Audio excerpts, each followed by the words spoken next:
Although, if you'd like to make it a little less effective against cyclist Toyota, I wouldn't mind.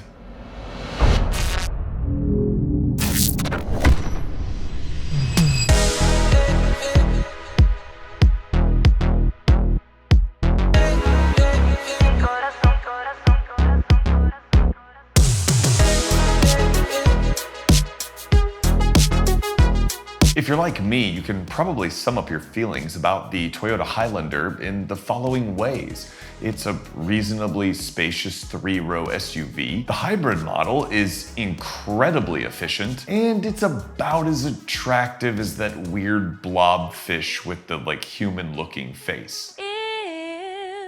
While the rest of Toyota's lineup has moved into sort of a vanilla level of handsomeness, the Highlander sort of remained bulbous and unathletic looking. But now we have the Grand Highlander, which kind of looks like a RAV4 that grew up and realized it should have married Ryan Gosling all along. What do you mean? Instead of that guy from Sonic the Hedgehog. Amazing. Too late now, though. You've got some kids to haul around. What an idiot. All kidding aside, Toyota's making the smart move here. 3-row crossover SUVs have all been copying each other for so long that they've become virtually the same. Let me give you an example. Cargo space for the current Highlander is 84 cubic feet behind the first row seats, 48 cubic feet with the third row folded, and 16 cubic feet behind the third row. Cargo space for the new Honda Pilot is 87 cubic feet, 48 cubic feet, and 18 cubic feet behind the third row. Cargo space for the class-leading Kia Telluride is 87 cubic feet, 46 cubic feet behind the second row, but 21 cubic feet behind the third row. What about the Grand Highlander? Well, a whopping 98 cubic feet of cargo space behind the first row seats, which is frankly incredible. Now, final cargo numbers haven't been released, but suffice to say, Toyota's claiming 7 carry-on suitcases behind the third row versus what the Kia Telluride can only manage 4. Let's estimate somewhere in the neighborhood of 28 cubic feet behind the third row seats for the Grand Highlander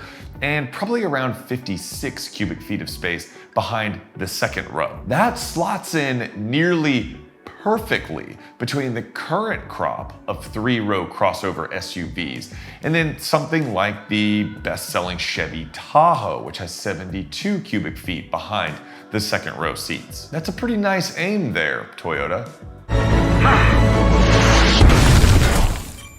Bullseye, holy shit! Yeah, well, what about the powertrains? This class of vehicle isn't exactly known for its powertrain excitement. Most of them are about as exciting as a jar of Gerber's baby food. That doesn't make sense. The new Honda Pilot, for example, throws down a whopping 285 horsepower, which was really impressive in 2010. And the Kia Telluride ups that with 291 pounding horses. The Toyota Grand Highlander, Morpheus kicks them back into the matrix with a whopping 362 horsepower in its hybrid max trim, putting out 400 pound-feet of torque. Or you could go with the optional hybrid powertrain, which gets a 34 miles per gallon average in a 3-row crossover that's roughly the size of the moon. That's no moon. Or you could always get the base 2.4-liter powertrain and then pour yourself a warm bath and sit down and read The Girl on the Train Who Saw a Woman Through the Window and There's Some Kind of Intrigue and yeah, don't get that one. That sounds boring. Get the hybrid max one. That sounds awesome. It's science. And hey, you can also get each of these models with the all-wheel drive powertrain, so all you northerners can feel safe and secure while you're driving through the salty slush on your way to work, muttering to yourselves how beautiful spring and fall are up there. So what about the interior? Part of the Kia Telluride's sort of appeal to the masses is its incredibly attractive exterior and interior design. And as you can see in these press photos, which are always, kind of fancy loaded trims, the ones with the bronze accents or the hybrid max, the interior of the new Grand Highlander looks pretty good, but I'm gonna reserve final judgment until I actually get behind the wheel of one and I get my hands on one. So I'll say it looks nice, materials look high quality, but let's wait and see. It's definitely more stylish than what I've seen from the new Honda Pilot, and in these press images you can see that it appears to have all of the features and amenities that a large family would want or need. Middle-aged white women will be excited to find that it has 13 cup holders, and they're all big enough for very large water bottles, or whatever metal Stanley Yeti water drinking device that you think is gonna make you skinny this year. And the 7 USB-C charge points will make sure that their daughters, Mackenzie, Madison, and Morgan, all spelled with random Y's of course, can keep their iPhones charged and continue making TikTok streams that they're probably too young to be making anyway. It also has a wireless charger up front, so mom can join in and be the cool mom. I'm a cool mom. And since we're talking technology, the Grand Highlander will have a 12.3-inch infotainment display running Toyota's new system.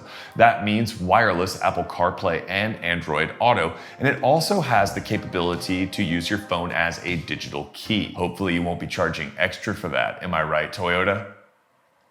Don't worry about that. Available options like heated and cooled seats, a heated steering wheel, and a panoramic sunroof are all present and accounted for, as you'd expect them to be in this class of vehicle. And the Grand Highlander retains physical controls for its climate control system, so well done. Clever girl. Oh, and there are some updates to Toyota Safety Sense as well. We're now in like version 3.0, and Toyota Safety Sense, which is one of my personal favorite comprehensive safety systems on the market, has apparently gotten even better. It now has proactive driving assist, which will help brake the Grand Highlander into curves to maintain safety distances between other cars, cyclists, and pedestrians. Although, if you'd like to make it a little less effective against cyclists, Toyota, I wouldn't mind. Other systems have also been enhanced and upgraded. For example, steering assist now better recognizes other lane barriers like guardrails and things, so it can more effectively keep you in your lane. Lane trace assist better recognizes other vehicles around you, and the radar cruise control can see vehicles ahead of the vehicle in front of you as well as to the left and right. Since this isn't technically a review, this is just a preview, let me give you my initial thoughts after seeing all of the press material on the Grand Highlander. Toyota has found a clever spot in the market, and they've dropped an attractive and compelling vehicle right into the dead center of it. Personally, I'm not the least bit surprised. I've often wondered why some of the automakers have not sort of expanded on the 3-row crossover SUV. Toyota's kind of taking a page out of Chevy's playbook here, if you think about it.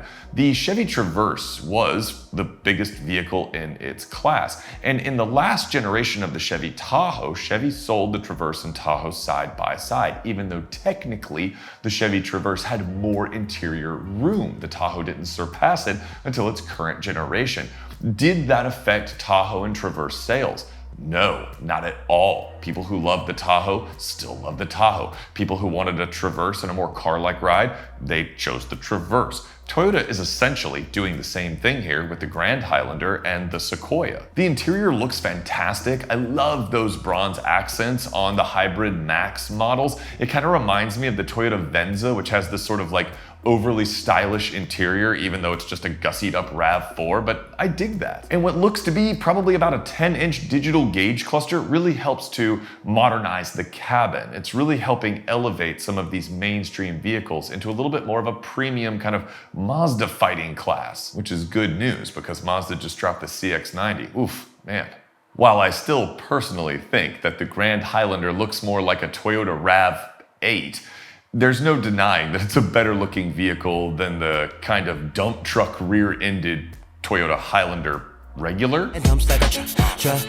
What's all this going to cost? The regular Toyota Highlander starts at $36,000 and it tops out over $52,000 for like a hybrid platinum trim. There are 3 trim levels currently listed. There's XLE, Limited, and Platinum. And there's 3 powertrain options. There's the base 2.4, there's the 2.5-liter hybrid, and then there's the Hybrid Max, as well as front-wheel drive or all-wheel drive. Hybrid Max, I believe, only comes with all-wheel drive because you want all 4 wheels putting 400 pound-feet of torque to the ground. Thanks for the advice. I think the XLE trim with the base powertrain will probably start somewhere in the neighborhood of $40,000, with the hybrid powertrain and all-wheel drive adding a few $1,000s each respectively. Each and respectively basically mean the same thing, so that was redundant. If a limited trim starts in the mid 40,000, like 45 to 47 range, and then you add the hybrid powertrain or all-wheel drive, I think you're gonna be topping $50,000 for kind of a loaded up limited. I predict that a fully loaded hybrid max